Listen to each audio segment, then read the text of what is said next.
ಅವರೆಕಾಳು ಸೀಸನ್ ಮುಗಿಯೋದ್ರೊಳಗಡೆ ಮಾಡ್ಕೊಂಡು ತಿನ್ನಲೇಬೇಕಾಗಿರೋ ಮತ್ತೊಂದು ರೆಸಿಪಿ ಅಂತ ಅಂದರೆ ಇದ್ಕಿದ ಬೇಳೆ ಚಿಕನ್ ಸಾಗು.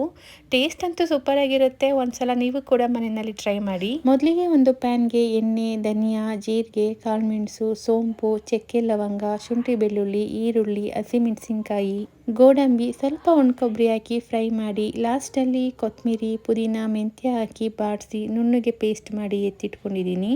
ನಂತರ ಒಂದು ಕುಕ್ಕರ್ಗೆ ಎಣ್ಣೆ, ಈರುಳ್ಳಿ, ಸ್ವಲ್ಪ ಪುದೀನ, ಮೆಂತ್ಯ ಹಾಕಿ ಈರುಳ್ಳಿ ಫ್ರೈ ಆದಮೇಲೆ ಟರ್ಮರಿಕ್, ಹಿದ್ಕಿದ ಬೇಳೆ, ಚಿಕನ್, ಸಾಲ್ಟ್ ಹಾಕಿ 5 ಮಿನಿಟ್ಸ್ ಎಣ್ಣೆಯಲ್ಲಿ ಚೆನ್ನಾಗಿ ಫ್ರೈ ಮಾಡ್ಕೋಬೇಕು.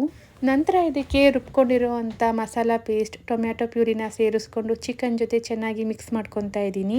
ಚಿಕನ್ ಬೇಯೋ ಅಷ್ಟು ನೀರನ್ನು ಸೇರಿಸ್ಕೊಂಡು 1 ವಿಷಲ್ನ ಕೂಗಿಸ್ಕೊಂಡ್ರೆ ತುಂಬಾ ರುಚಿಯಾಗಿರೋ ಅಂಥ ಹಿದ್ಕಿದ ಬೇಳೆ ಚಿಕನ್ ಸಾಗು ರೆಡಿ ಆಗುತ್ತೆ. ಹಿದ್ಕಿದ ಬೇಳೆ ಜೊತೆ ಚಿಕನ್ ಬೆಸ್ಟ್ ಕಾಂಬಿನೇಷನ್ ಅಂತಲೇ ಹೇಳ್ಬೋದು. ರೈಸ್, ಮುದ್ದೆ, ಚಪಾತಿ ಎಲ್ಲದಕ್ಕೂ ತುಂಬ ಚೆನ್ನಾಗಿ ಮ್ಯಾಚ್ ಆಗುತ್ತೆ. ಒಂದ್ಸಲ ಟ್ರೈ ಮಾಡಿ.